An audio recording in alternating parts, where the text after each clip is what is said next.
Siguiendo con las alteraciones del ion sodio, vamos a hablar de la hiponatremia o natremia, como se denomina el término. Por debajo de 135 medicamentos por litro se conoce este trastorno como hiponatremia. Es el trastorno hidroelectrolítico más frecuente en pacientes críticos. Se clasifica analíticamente la hiponatremia en leve cuando el sodio está entre 125 y 135 miliequivalentes litros, moderada cuando está entre 115 y 125 y grave menos de 115 miliequivalentes y que generalmente se acompaña de síntomas neurológicos. Tiempo de instauración de la hiponatremia puede ser aguda si es menos de 48 horas y crónica si es más de 48 horas. Los parámetros a evaluar en una hiponatremia son la osmolaridad plasmática, que se calcula multiplicando 2 veces la concentración del sodio en miliequivalentes por litro, sumándole la concentración de la glucosa dividido entre 18, que es su peso molecular, y la urea dividido entre 6. Valores normales de la osmolaridad plasmática es de 280 a 295. Debemos también, para evaluar correctamente un paciente, medir la osmolaridad urinaria y la concentración de sodio en orina.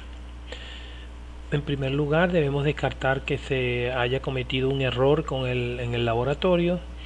De segundo, que debemos de tener presente que otros electrolitos tipo magnesio, calcio, sodio o las personas que toman litio por una condición psiquiátrica de estados bipolares pueden tener alteración de este ion, o la llamada pseudohiponatremia o osmolaridad plasmática normal, como ocurre en la hipertrigliceridemia. Cuando el paciente tiene más de 500 miligramos de triglicérido puede haber una hiponatremia o una pseudohiponatremia. Igualmente pasa cuando hay un exceso de proteína, una hiperproteinemia mayor de 10 gramos de decilitro va a producir una pseudohiponatremia. Y la hiponatremia dilucional, donde la osmolaridad plasmática está elevada, como sucede en la hiperglucemia, cuando existe aumento de la glicemia en sangre o el paciente ha ingerido algún alcohol o está recibiendo manitol para tratamiento de edema o tiene administración de algunos contrastes iodados que pueden aumentar la osmolaridad y diluir el sodio. La hiponatremia verdadera, es decir, la que tiene osmolaridad plasmática baja, se debe generalmente a una hipovolemia, una pérdida de peso por pérdida de líquido, el paciente tiene hipotensión, taquicardia y la presión venosa central está baja y hay un pliegue cutáneo positivo al examen. Puede ser una hiponatremia euvolémica, es decir, que la volemia está normal, o puede haber una hiponatremia hipervolémica cuando usted observa en el paciente edema. La hipovolémica, hiponatremia hipovolémica, es la verdadera hiponatremia. Esa puede ser originada por un problema del riñón, renal o extrarrenal.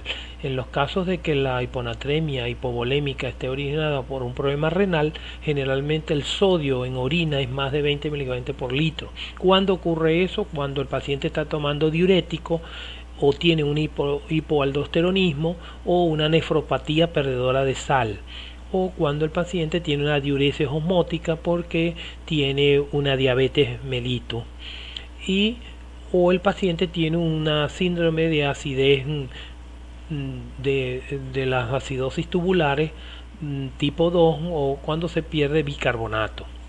La extrarrenal, cuando se pierde sodio por vía extrarrenal, generalmente entonces el sodio urinario está por debajo de 20 miligramos por litro. Esto se debe en pacientes que tienen diarrea, vómito, sudoración excesiva o la formación de un tercer espacio porque tienen una pancreatitis o una peritonitis, o en quemaduras graves donde más del 30% de la superficie corporal está quemada, se produce una gran pérdida de electrolito por la lesión de piel. La causa más frecuente en servicios de urgencia de este es el trastorno hidroelectrolítico más frecuente en las emergencias. Ahora, existe una hiponatremia hipervolémica, es decir, el paciente tiene el sodio bajo en sangre, pero tiene signos de edema, está la presión venosa alta, está edematizado, hay ascitis, hay derrame pleural, etcétera. Esto ocurre en pacientes que tienen insuficiencia renal y el sodio allí es mayor de 20 miliequivalentes por litro en orina. Cuando el sodio urinario está menos de 20, generalmente la hiponatremia hipervolémica se debe a una falla cardíaca congestiva, una cirrosis o el paciente tiene un síndrome nefrótico.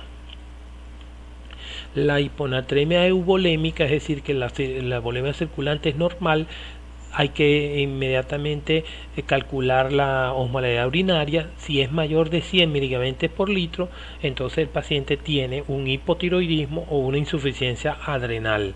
O en la mayoría de los casos estos pacientes cursan con un síndrome de secreción inapropiada de hormona antidiurética, donde la causa fundamental es que tienen un cáncer, generalmente un cáncer de pulmón, cáncer de páncreas o de cáncer gástrico o de duodeno.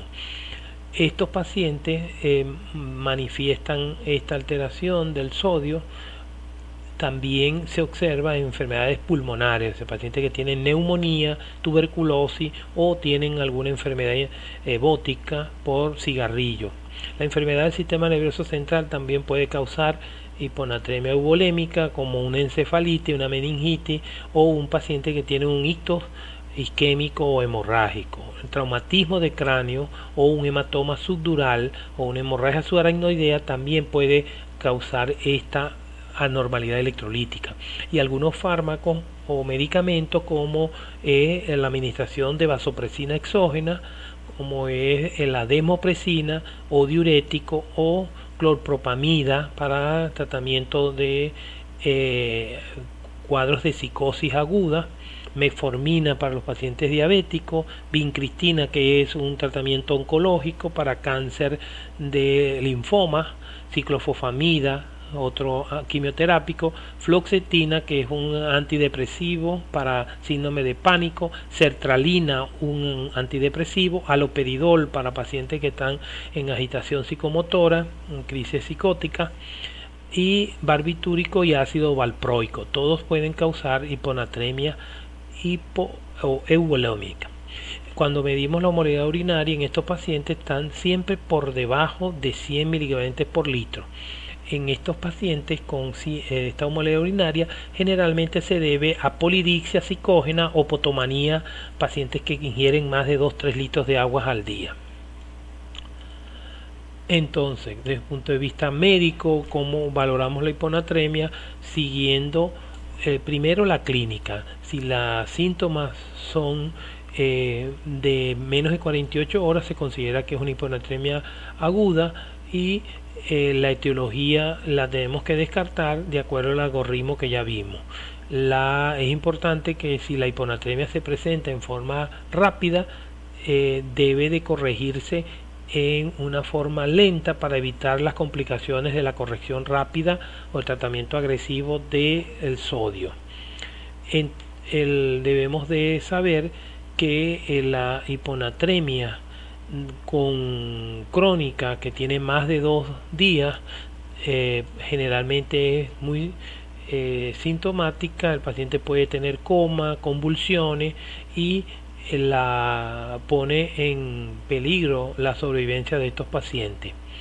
En los pacientes con hiponatremia debemos entonces rápidamente establecer cuál es el problema, si es un déficit de sodio y de agua, o hay un exceso de agua, o hay un exceso de sodio y agua, de manera que en base al examen físico la hipovolemia, en estos pacientes hay una disminución de agua corporal con disminución del sodio total. En la exceso de agua hay una euvolemia con agua corporal total y sodio total normal. Y la hipervolémica, el agua corporal está aumentada, el sodio total está aumentado.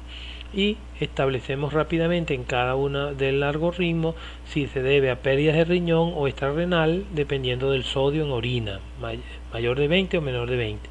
Si es un síndrome de secreción inapropiada de hormona antidiurética por déficit de glucocorticoide, vemos que el sodio es mayor de 30 en orina.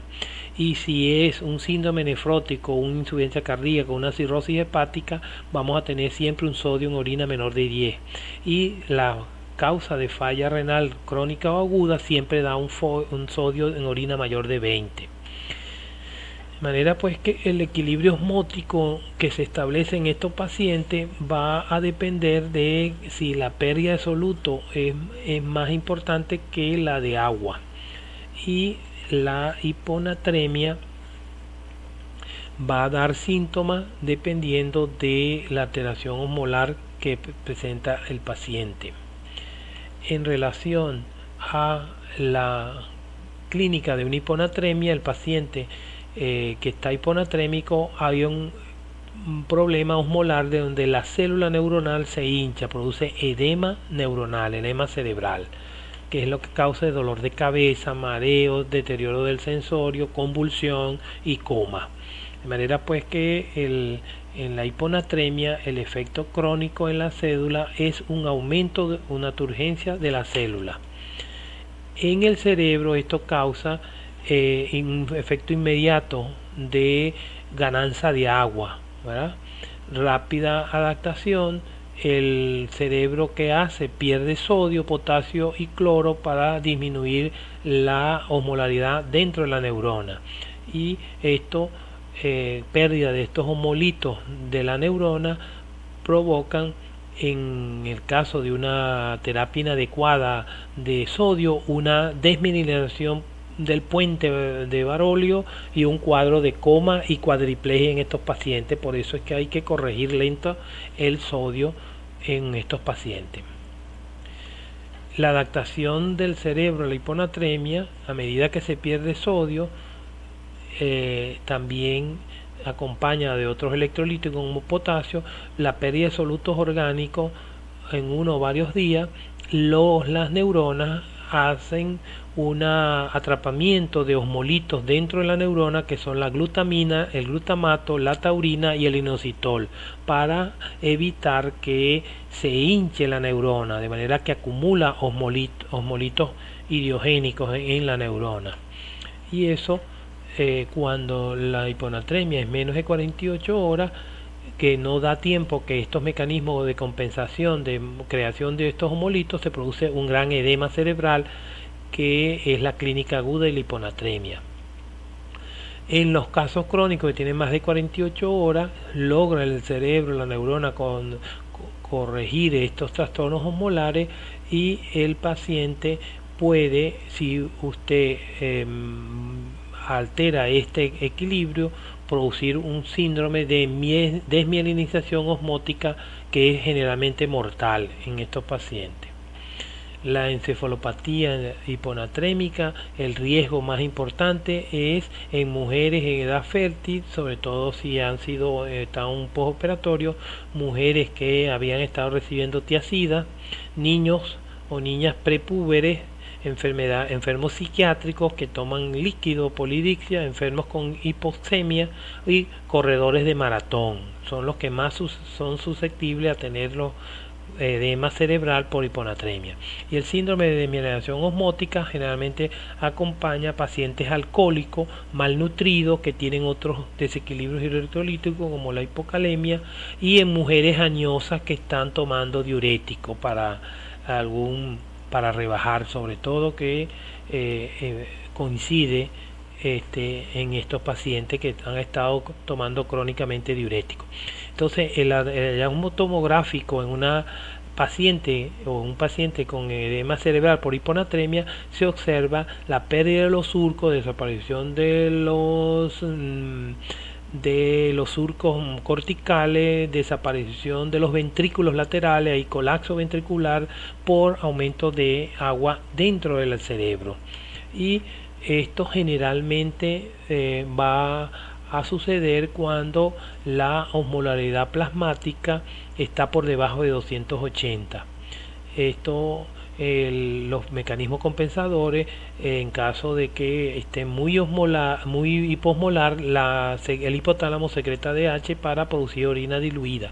Si está la osmolaridad mayor de 290, se disminuye se aumenta la sed, ¿verdad? Y la ADH provoca